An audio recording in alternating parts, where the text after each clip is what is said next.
Ring Walk Danny in Houston, Texas, here with Regis Pro Grade Champ. How are you? I'm all good, brother. All Man, good. what's your thoughts of Josh Taylor still staying at 40? He's already had to vacate 2 of his belts. You know, but it seems like he really wants to prove the people wrong on his Catterall fight and revenge that. Just your thoughts on that. Because clearly it ain't for Undisputed now, it's only for 2 of the belts. Yeah, I mean, I think he needs to, bro. Like, the thing, like, with Josh Taylor, I mean, of course, I only spent a brief time with him and stuff, but I seen him a couple of times, and he's the type of person, he's, like, prideful. So, after his last fight with Catterall dropped him, Catterall beat him, clearly whooped him. You know, my fight was close, but Catterall clearly won the fight, you know, and of course, he got a lot of shit for that. So, of course, and then the people over there and all the people in the UK and stuff, they probably giving him a lot of shit. So it's like they forced him into, you have to fight again. You know, like you can't, it's like unfinished business. You can't go to 47, you got to fight. You got to see Catterall again because you really lost that fight. Break it down there, how the rematch play out?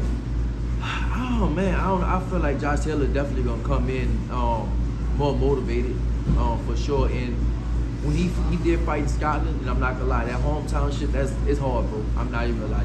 It's hard to fight in your hometown. It's real hard to fight in your hometown. A lot of people go in their hometown, they look like shit.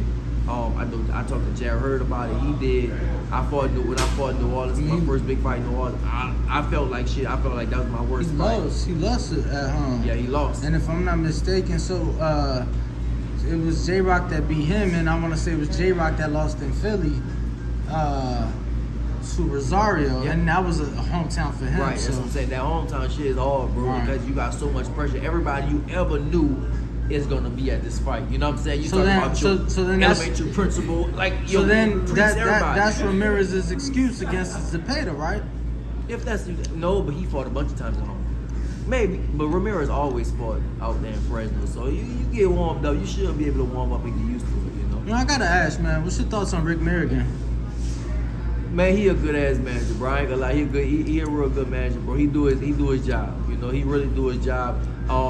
He showed me about the business side of boxing. You know, like we be beefing all that on the internet and stuff, and for me, I be taking shit personal, bro. And like my partners ran up on him in his face and was like, you know, pressed him and shit like that, you know. And then on some media dudes and like I got some people in the world, so like they ran up on all them dudes and shit, and then it's just like.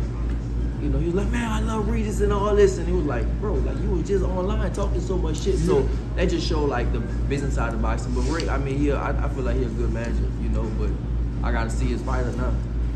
Obviously just spoke about Josh vacating 2 of those titles. One of those will be fought for this Saturday night.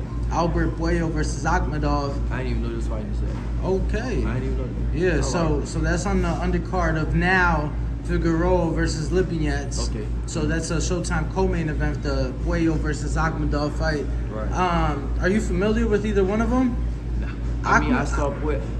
So I watched Puello fight because I thought I was gonna fight him for the WBA belt. I knew there was kind of talks that maybe, you know, I thought I was supposed to fight for the WBA. So I kind of watched him and stuff like that. The other dude, I think I only seen him when he fought Barrios. That was Barrios. That was the only time I ever seen him fight. Yeah, a lot of people felt that he beat Barrios that night. Yeah, exactly. I felt like he beat him too. What up, YouTube family? Don't forget to hit that like button. Subscribe to the YouTube channel. Help us get to that 1 million subscribers. We're on the road to 1 million. And obviously, we have other great content on our Patreon channel. So since this video is over, head on over to our Patreon and check out all the exclusive content or right here on our YouTube members.